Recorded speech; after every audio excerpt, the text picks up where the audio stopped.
Hello student, I am your teacher mister Vishal Gupta. So आज की इस लेक्चर में हम लोग क्लास 12 मैथमेटिक्स न्यू एनसीईआरटी का एक्सरसाइज 3.3 का क्वेश्चन नंबर 7 को देखने वाले हैं। इससे पहले हमने सारे वीडियो को लॉन्ग सीरीज में और शॉर्ट सीरीज में दोनों को अपलोड कर दिया हूँ। डिस्क्रिप्शन बॉक्स में उसका लिंक मिल जाएगा, नहीं तो फिर हमारे चैनल से प्लेलिस्ट से जाकर वहाँ से तुम लोग वॉच कर सकते हो। तो बिना किसी देरी के आज की इस वीडियो को यहाँ पे स्टार्ट करते हैं। सक्सेस साइंस के इस लेक्चर में आप सभी का स्वागत है।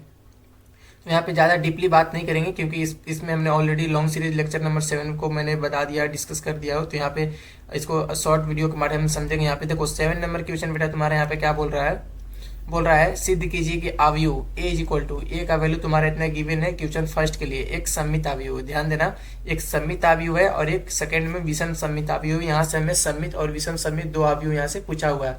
तो बेटा मैंने इंट्रोडक्शन में तुम लोग को यहाँ पे इसका बताया था कि सम्मित अवयव का कंडीशन क्या होता है बेटा। तो कहोगे सम्मित अवयव के लिए कंडीशन होता है sir A dash is equal to A. ठीक है, ये किसके लिए होता है, ये सम्मित अवयव के लिए कंडीशन होता है, सम्मित अवयव के लिए। ठीक है, और वहीं विषम सम्मित अवयव के लिए कंडीशन क्या होता है, तो ए dash is equal to minus of A. ठीक है, ये होता है विषम सम्मित अवयव का कंडीशन होता है। ठीक है, चलो तो इसी को यहाँ पे हम लोग इसके माध्यम सॉल्व करेंगे। तो फिलहाल इसको साफ कर देते हैं। तो देखो सबसे पहले तुम्हारे यहाँ पे क्वेश्चन फर्स्ट क्या दिया हुआ है। देखो क्वेश्चन यहाँ पे फर्स्ट आपका क्या दिया हुआ है, क्वेश्चन फर्स्ट दिया हुआ है बेटा ए का वैल्यू यहाँ से हम फर्स्ट फाइंड कर ले। तो ए का वैल्यू आपका क्या गिवन है, तो ए का वैल्यू यहाँ से हम लिख लेते हैं।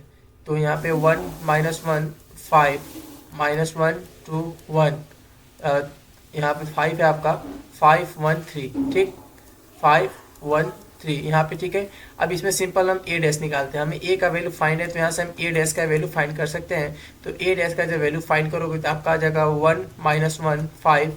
ठीक, -1 2 1 5 1 3। ठीक है, आपका ए डैश का वैल्यू फाइंड हो गया। बेटा हमसे क्या पूछा है क्वेश्चन फर्स्ट में, सम्मित अवयव पूछा है। एक सम्मित अवयव हमको यहाँ पे गिवन है। ठीक है, हमें ये नहीं बताना, प्रूफ करके नहीं बताना, क्वेश्चन में ही हमसे बोला है कि एक सम्मित अवयव है। तो इसका कंडीशन क्या होता है बेटा, तो ए dash is equal to a होता है सम्मित अवयव के लिए कंडीशन। तो simple a dash is equal to अगर यहाँ पे आ जाता है तो हम इसको सम्मित अवयव बोलेंगे। तो हमने देखो ए डैश का वैल्यू अभी जस्ट फाइंड किया। क्या ए डैश का वैल्यू फाइंड किया, 1 -1। ठीक, 5 -1 2 1 -1 2 1। ठीक, 5 1 3, ये आपका ए डैश का वैल्यू है। ठीक है, अब यहाँ पे देखो ए डैश का जब वैल्यू इतना है इज इक्वल टू ए का वैल्यू कितना है बेटा, तो ए का वैल्यू कहोगे 1 -1 5 -1 2 1 5 1 3। एकदम सिंपल क्वेश्चन था ये। लो तुम्हारा R H S equal to L H S यहाँ पे प्रूफ हो चुका है। यही चीज करना था इसमें, बस इसमें मेन कंडीशन इसको फोकस करो, सब हो जाएगा। ए डैश इज इक्वल टू ए, छोटा क्वेश्चन था, इंपॉर्टेंट था, लेकिन 2 या 3 मार्क्स में पूछ लिया जाता है। ठीक है बेटा, सम्मित अवयव के लिए ये कंडीशन होता है। इसका यहाँ पे ध्यान रखते हुए हमने यहाँ पे ए डैश फाइंड किया और एक क्वेश्चन में गिवन था। और यहाँ पर इसी तरह से हम लोग चलते हैं क्वेश्चन नंबर सेकेंड क्या बोल रहा है। तो देखो क्वेश्चन यहाँ पे सेकंड कर रहा है, ध्यान देना क्वेश्चन पर। वही है, सिद्ध कीजिए कि अवयव ए का वैल्यू इतना तुम्हारा गिवन है। यहाँ से देखो ए का वैल्यू एक विषम सम्मित अवयव। यहाँ पे ध्यान देना, यहाँ पे विषम सम्मित अवयव बोला है। ठीक है, विषम सम्मित अवयव बोला है यहाँ पे। तो यहाँ पे विषम सम्मित अवयव सेकंड यहाँ पे देखते हैं सेकंड में। ठीक है, तो सेकंड का यहाँ पे क्या होता है, विषम सम्मित अवयव के लिए कंडीशन। ठीक है, यहाँ पे एक बार लिख लेते हैं विषम। तुम चाहो तो आप बॉक्स में लिख लेना। ठीक है, जब एग्जाम में ऐसा आता है तो वहाँ पे बॉक्स में लिख लेना, एग्जामिनर को अच्छा लगेगा। विषम सम्मित अवयव। ठीक, विषम सम्मित अवयव के लिए क्या कंडीशन होता है, is equal to A dash is equal to minus of A. ठीक है, A dash is equal to minus of A के बराबर होता है विषम सम्मित अवयव।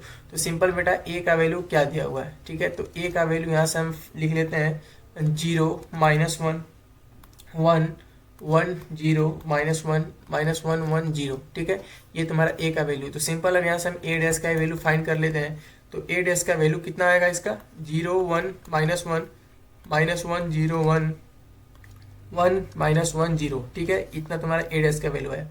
हमें कंडीशन क्या बोल रहा है विषम सम्मित अवयव के लिए, ध्यान देना। कंडीशन बोल रहा है A dash is equal to minus of A. ठीक, तो ए डैश का वैल्यू कितना है बेटा, तो 0 1 -1।